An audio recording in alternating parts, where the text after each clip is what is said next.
We're going to go to a text this morning that is a post-resurrection text that is, I think, one of the best stories in the New Testament, maybe the best post-resurrection story. It's a story of disciples on the road to Emmaus. So we'll put this up here. I think I'll read from up there because I can read those words easier than I can read these. In fact, I've lost my place, so that's okay. Now, on that same day, two of them were going to a village called Emmaus, about 7 miles from Jerusalem, and talking with each other about all these things that had happened. While they were talking and discussing, Jesus himself came near and went with them, but their eyes were kept from recognizing him. In other words, he came as a stranger. And he said to them, "What are you discussing with each other while you walk along?" And they stood still, looking sad.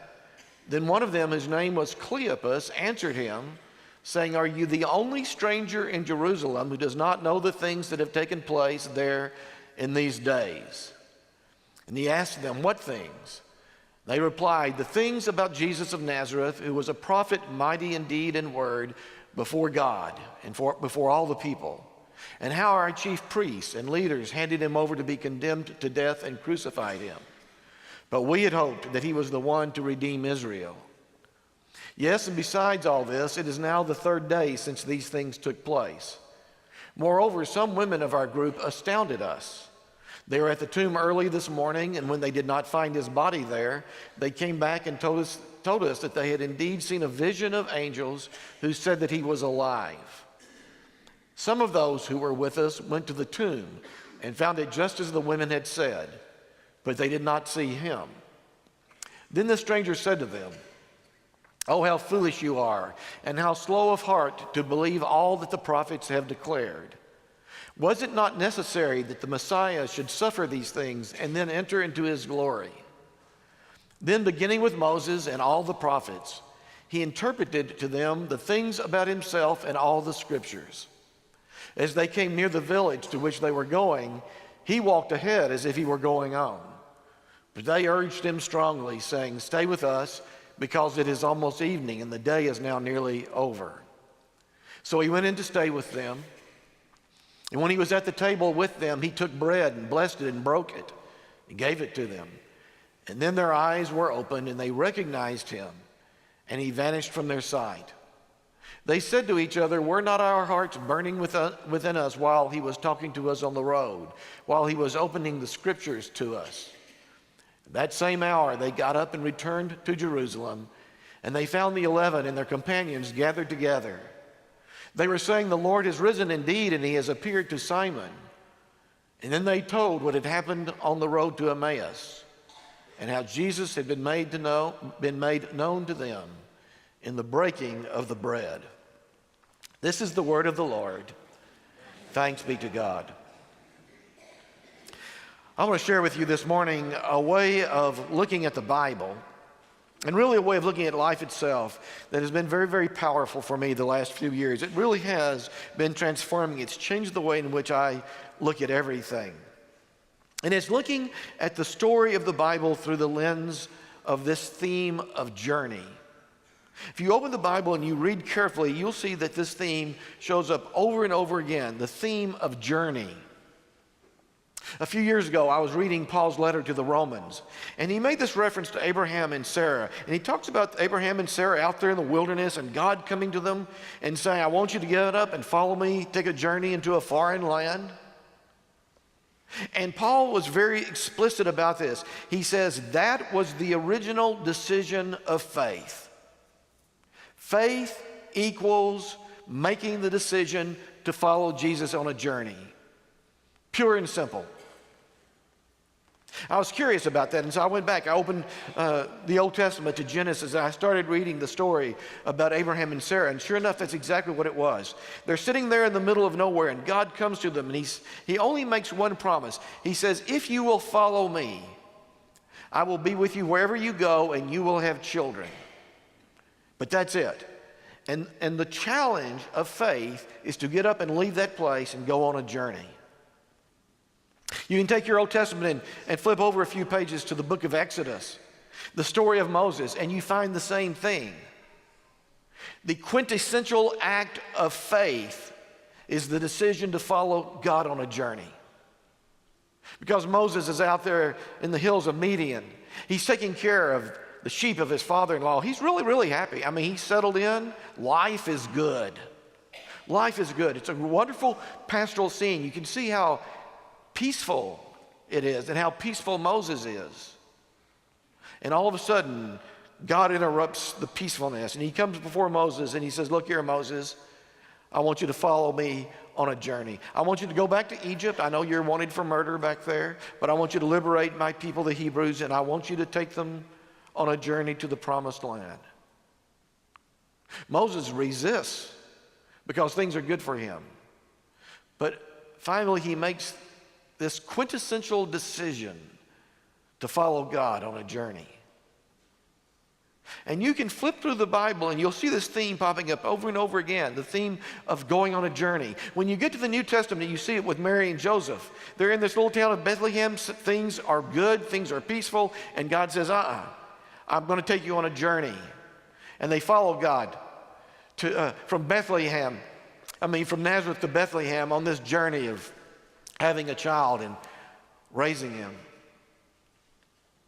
And then you turn later in the Gospels, you see what may be the most important journey story of all. It's Jesus calling the disciples.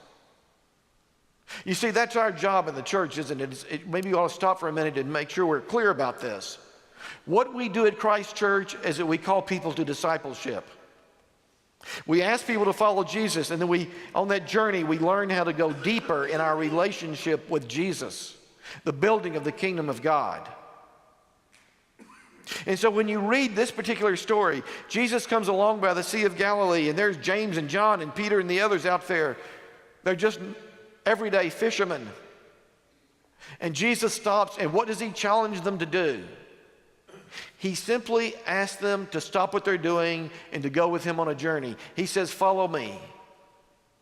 Follow me, and I will teach you to fish for human beings.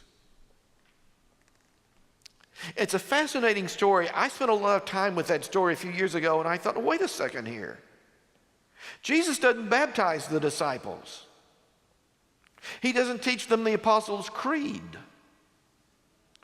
He doesn't give them the essential doctrines of faith. He doesn't even ask if they believe in him. He just says, follow me. That must be what it means to be a follower of Jesus and act out in faith. It's just to go on the journey with him. And so this morning we come to this wonderful post-resurrection story, these two followers of Jesus on the road to Emmaus. And what we see again is a journey story. They've been on the first leg of their journey, which was the leg that they chose for themselves. And it was a joyous journey. The trip to Jerusalem to celebrate the Passover. You see, the Passover was a wonderful and joyous event for the Jews. It still is. A time when they remembered how God saved them back in Egypt. So it was a time of celebration for every Jew. And the opportunity to go to Jerusalem, of all places, to celebrate it was an extraordinary opportunity. But there was more than that for these disciples because they were following Jesus. And they were absolutely convinced that when they got to Jerusalem, Jesus was going to set up an earthly kingdom. That Jesus would be named king. That they would be a part of the inner court. That life would change forever. They were focused not on the journey, but on the destination, as we so often are. Usually the journey, which you and I choose for ourselves, is a joyous journey. You may be like me. You may be in the midst of planning your summer vacation, mountains or ocean or both. So it's fun to plan your vacation. Those journeys that we choose, they're almost always invigorating, aren't they? But when we see the disciples leaving Jerusalem, they're on the leg of the journey they did not choose. This is the part of the journey that God chose for them. And they're no longer excited or encouraged. It is a painful journey. And they are discouraged. They are disoriented. They are afraid. they are afraid. And all of a sudden, they're joined by this stranger who begins to unfold for them the mysteries of Scripture. So let's look at this journey real quickly this morning through the lens of what we've been talking about, faith equals journey, and make three observations. The first one is this.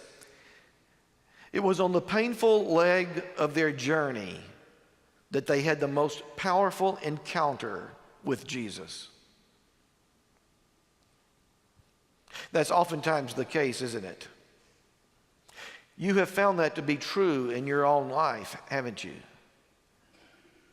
This is just human nature. When we choose the journey and when everything is going well, it's easy to forget about Jesus. It's easy to kind of leave Jesus behind.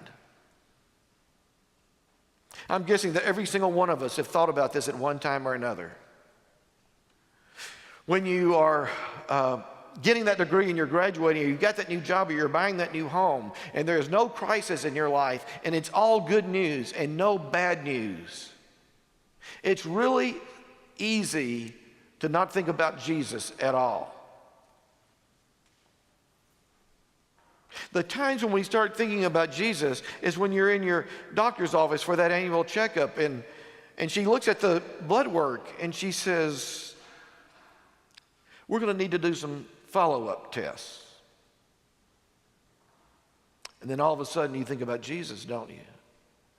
You want Jesus on the journey. It's when the phone call comes in the middle of the night and a stranger on the other end says there's been a terrible accident. It's when your brother calls and says, Mom is dying.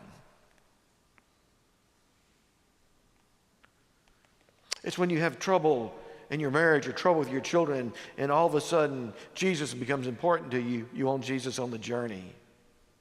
And the good news is that Jesus is always there. And as you look back, you will discover, as these disciples did, that it is most of the time the most painful part of our journeys where we have the most powerful experience of God's presence and God's grace and God's love in our lives. The second thing which we note is that Jesus came to them disguised as a stranger. Did you notice that? Jesus was a stranger most of the way. And that's the way it happens a lot of times too, isn't it? There's a wonderful verse in Hebrews that goes like this. Do not neglect to show hospitality, for by so doing, some have entertained angels unawares. I love that particular verse because it is so emblematic of what we believe in and how we live here at Christ Church. Mary Harris, I talked about Mary being over here, the sense of hospitality that is so important to us. Most of the people that join our church, we'll give you the invitation at the end of this service if you're not a member. Most of the people who join our church, we always ask them why. How'd you happen to join our church? And most of them say this. I came in, I sat down, it felt like home. It's because you don't treat visitors like visitors. You don't even treat guests like guests. Well, I like to say we treat people like a member of the family. And so this verse, do not neglect to show hospitality, for in so doing some have entertained angels unawares. You may not know what that reference is, but every Jew who read that in the old days would have known what that referenced. Multiple stories in the Old Testament where people entertained a stranger and it turned out to be an angel or it turned out to be God. For instance, there's a wonderful story. I think it's in the 17th chapter. Don't hold me to it. Abraham and Sarah, they're out there in the middle of nowhere. They're in a tent, and 3 strangers show up, and they invite them in and invite them for dinner. Turns out it wasn't 3 strange men. It was God. It was God. And let me tell you something. The work of God is often done in your life and mine by those we do not know, the strangers who appear in our lives. I was thinking about this. I started thinking about the time when my father died in 1987. I was 39 years old. I was pastor of this church. And I was surrounded with wonderful pastoral care.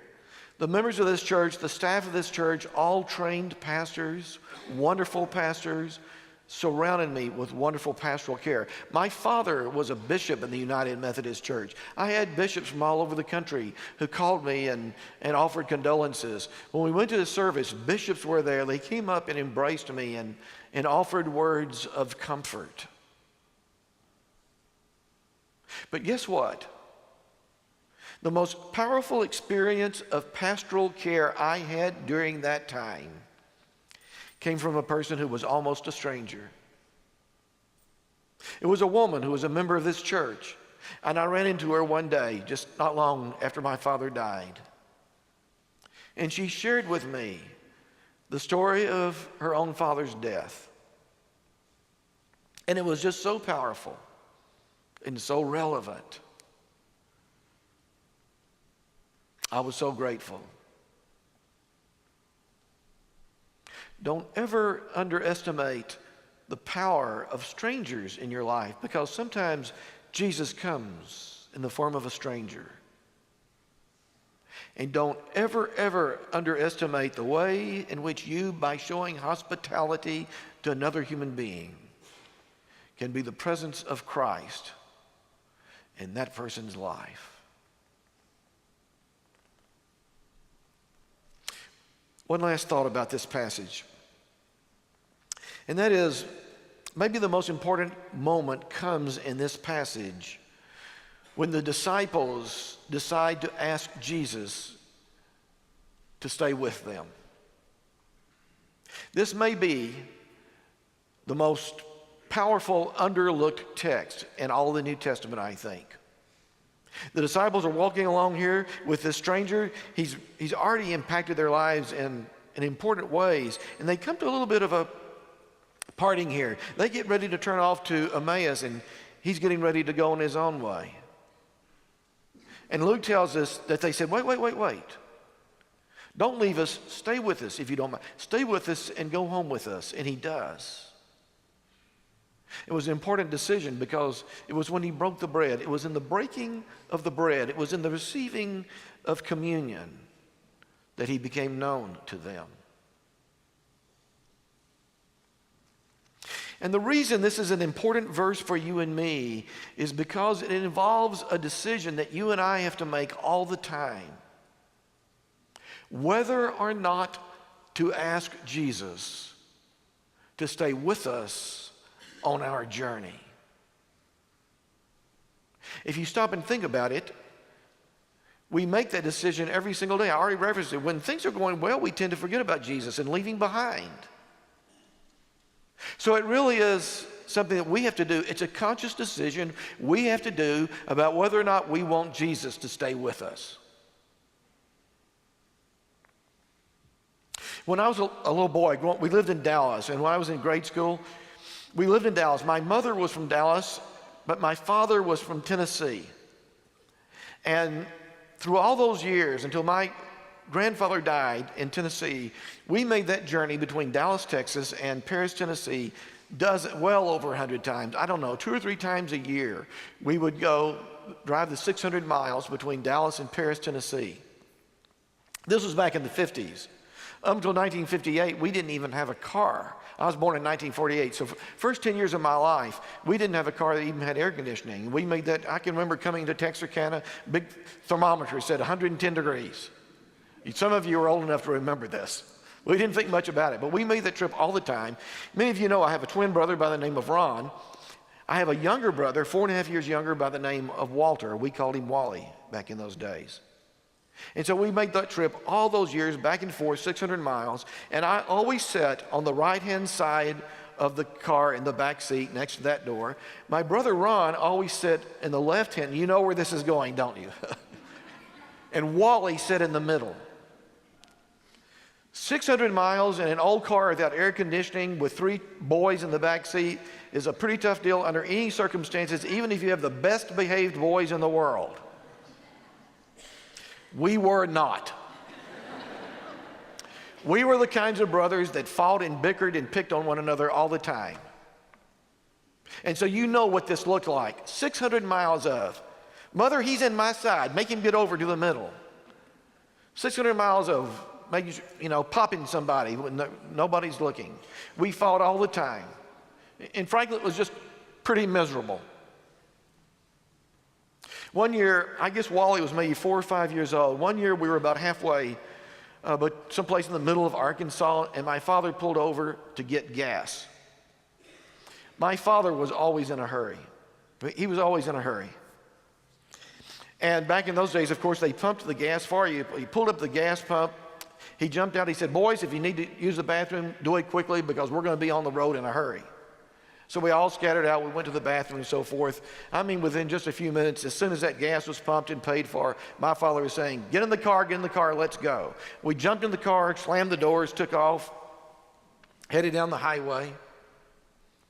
We were about probably 5 or 6, maybe as far as 10 miles down the highway. And I know what happened. My mother sensed that something was wrong.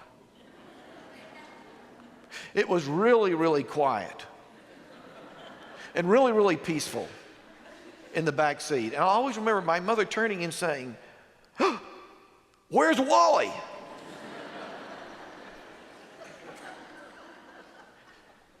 And Ronnie and I said, we left him back at the gas station.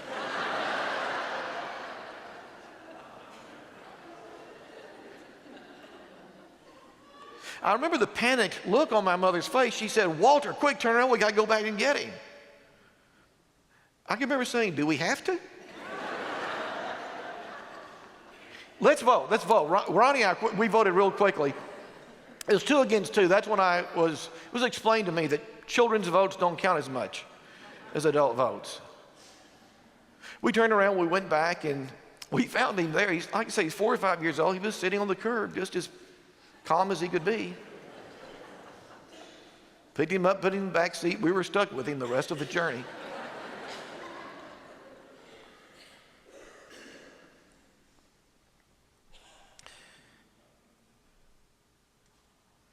It's a decision we have to make every single day, isn't it?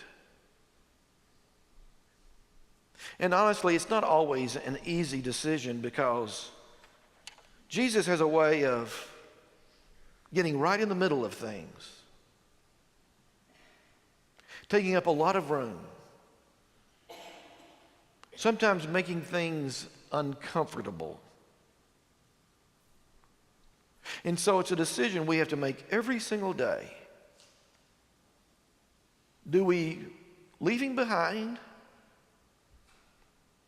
or do we invite him along for the next leg of our journey?